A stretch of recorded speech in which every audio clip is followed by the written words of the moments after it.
Morning, everybody. We're going to do a demonstration today. We're going to do some apple carrot muffins. Obviously, first thing we do, like we do in class, is to tie our hair back, put on an apron, and wash our hands.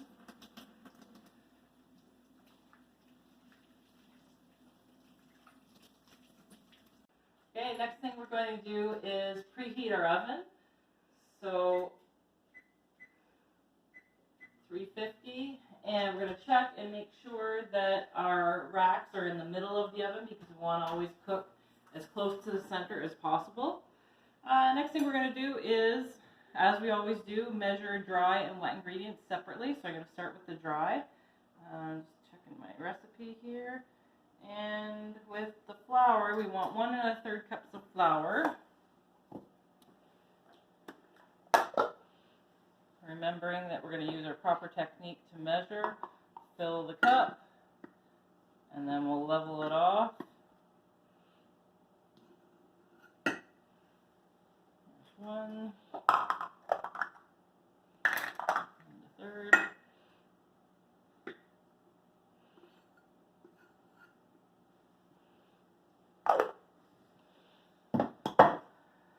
Okay, then we've got our baking soda and baking powder, and I need 1 teaspoon of baking powder.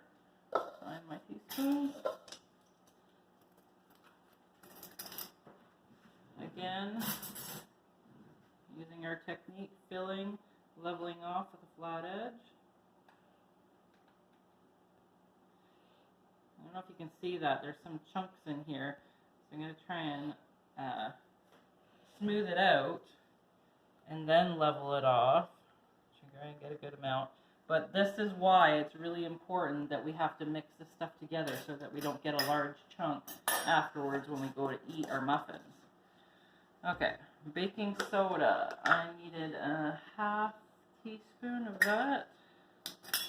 Again, if you look, you can see that there are chunks, large chunks. So you want to make sure that you kind of squash them down and that we're going to blend all of our dry ingredients together to make sure that we're not getting a chunk of that bitter baking soda. And the salt was 1/4 teaspoon. Don't worry, I will post the recipe so you'll have all of these quantities. You don't need to worry about that. Okay. I'm going to throw in the cinnamon in there as well because it's a dry ingredient and we want that evenly distributed in our mix.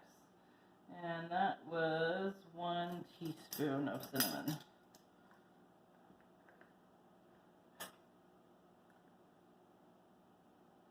I think some of that ended up on the countertop. Okay, mix this together. Make sure that everything is evenly distributed. No chunks. I'm using the whisk. You could also use a sieve and you could sift it out to get rid of those lumps. But I like the whisk because it's much easier to wash. Alright, that's good. Dry ingredients set to the side. Now we're going to work on the wet ingredients. Okay, so now we're going to work with our wet ingredients. I know the carrots and the apple are not wet, but we need to do a little bit of prep for this. So we're going to peel them.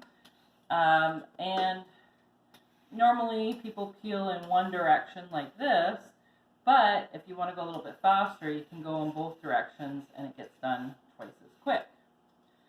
And then you're going to grate that up. Okay, now we're going to put some wet ingredients in. We'll start with the eggs. You'll notice that I have a little bowl because I'm going to crack it separately into a little bowl to make sure, and this is exactly why, I make sure I don't get any eggshells in it and I can take it out before I put it in with the rest of the ingredients. And we need, so there's 1 egg, looking good, no shells, it's not rotten, and then 2nd egg.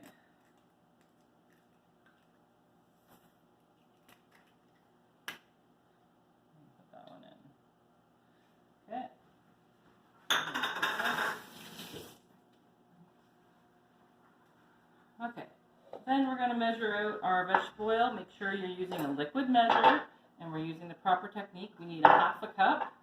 So we're going to set our measuring cup on a flat surface and we are going to read at eye level.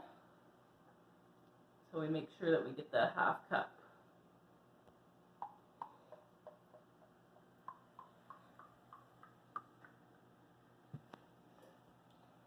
Okay. And in that goes.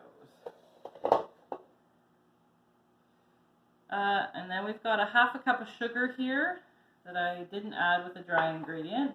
You could, or you could add in with the wet, it's up to you. So there's your half cup of sugar. And I'm going to blend that together with my whisk. And the reason I did the dry ingredients first, because if I use the whisk with the wet ingredients and then I try and put it into the dry, it's all going to stick to your whisk. So that's why you measure out your dry ingredients first. Okay, and then I need to add a little bit of vanilla. So 1 teaspoon of vanilla. And generally, you can use your teaspoon. Actually, we'll just try a little experiment here. I'm going to use my liquid measure so that if I spill, I don't get too much in. And I generally say about a capful is approximately 1 teaspoon. So we're going to pour this in and see how close I am. Look at that. Right on the money. Okay. Okay, again, mix that, combine it, and then we're going to come back in 1 second here and work on grating the carrots and the apples. We'll mix them into the wet, and then we'll combine the wet and the dry together. Okay, for the apples, we need to grate the apples and we need to peel them. So you could use a vegetable peeler to take the skin off, and then you got to take the core and the seeds out and then grate them. But I'm going to show you a little quicker technique. I'm going to cut the apple through the middle. Oh, you can see there's a blemish there, so I'll cut that spot out.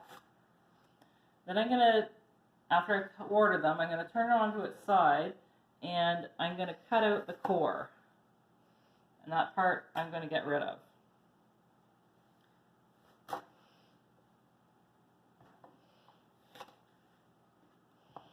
So now you've taken your core and your seeds out into your compost. Then what I'm going to do is I'm going to take this, oh, oven is preheated now. I'm going to take this and I'm going to grate it, but the skin side up. So just keep grating. And notice how I'm putting my hand flat, so I'm not going to grate my fingernails into it. And then there you go. A lot less waste, and you've got your apple pulp grated, and I'm just going to put that right in with the wet ingredients, because you're going to use 1 apple grated. Okay, we're ready. We've got our apple shredded in there. We've got our carrot grated. We need 1 1/3 cups of grated carrot. And one more thing to add to the dry ingredients is some shredded coconut. So there's a 1/2 cup there. I'm going to put that in with the dry and then combine it with my wooden spoon. And by combining the coconut in here with the dry mixture, it gets coated with the dry, so that way the coconut doesn't clump together and it doesn't sink to the bottom. It'll stay nice and evenly distributed in your mix. Okay, I'm going to add my carrot and into the wet mixture. Combine that. And when you go to mix the wet and the dry together, this is a very thick batter. So it'll seem like it's not going to combine, but don't worry, keep going, it will. So I'm going to add a little bit at a time, about half of my dry ingredients. Combine them. Okay, and that's pretty much combined, and so I'll add the remaining half. And mix till it gets combined. With this, you want to be careful. You do not want to over mix too much, because If you overmix your muffins, what will happen is you'll get either a flat top muffin or you'll get a pointed top. And you want it to be nice and round, so you don't want to try and overmix too much. So it's important to kind of go to the bottom of the bowl, make sure there's no big spots of dry ingredients. And if you look right here, there's a tiny bit of dry there. That's not a big deal. If you have a little pocket of dry, that's okay. So this is pretty much combined the way I'd like it. I'm going to use my rubber spatula to get the batter off of my spoon. And then it's time to put it into your muffin tins. So get this out of the way.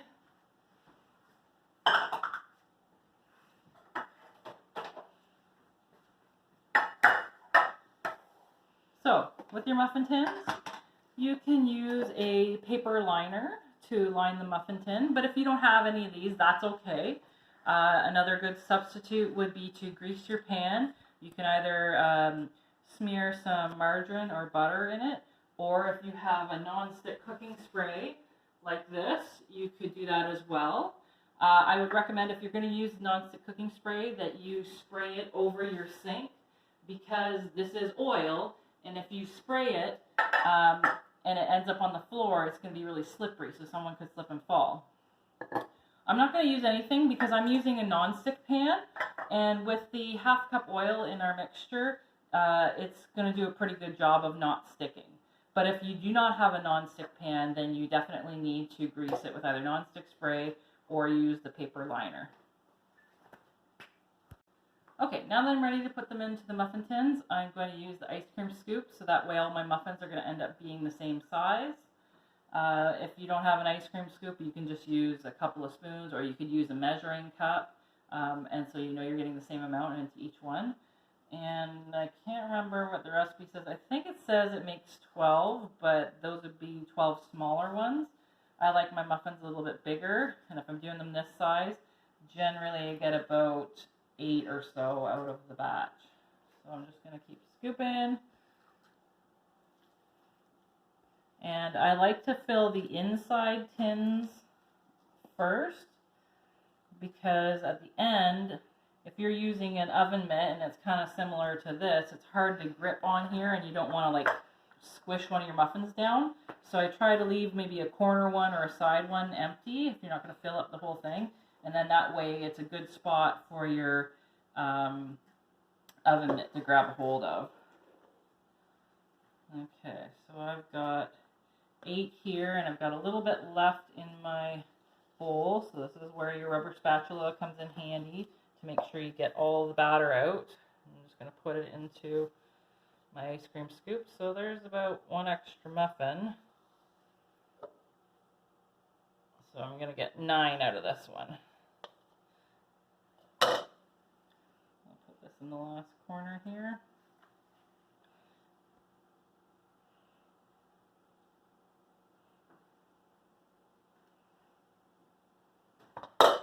Okay, now I'm going to use my oven mitts and put them into the oven. You want to make sure you always use your oven mitts, because even though this pan isn't hot, if you go to put it in the oven and you accidentally knock the side of one of the racks or the oven itself, you'll burn your hands. So I would put your oven mitts on and bring this over. See how I'm able to use the corners here so I don't stick my oven mitt into my muffin? And it'll be even better too when you take it out of the oven. So when I go to open up the oven, remember I told you before, don't stand right in front of it because all the hot air will escape and into your face. You're going to stand to the side, open it up, give it a chance for it to escape, put it into the middle, and then I'm going to set my timer. It says 20 to 25 minutes, and I know my oven, so I'm going to go about 22 minutes, and then we'll come back and check it when it's done. When we want to look to see if it's done cooking, we're going to take our toothpick and we're going to stick it right into the middle of the biggest muffin, and you're going to pull it out, look at it, and if you don't see any wet batter stuck to it, then you know that it's cooked. If you see a crumb stuck to it, that's okay, but you don't want to see the wet batter stuck to your toothpick. And then you'll have some good muffins to eat. Okay, so while those muffins are cooking, I'm going to do some cleanup. And what I want you to do is go and look under this post, and there should be a lab report posted. So I want you to open the lab report and answer those questions and then hand them in to me on Google Classroom. All right, hopefully you get a chance to try this at home. If not, that's okay. But if you do, now you have some tips and techniques that you can use. So enjoy.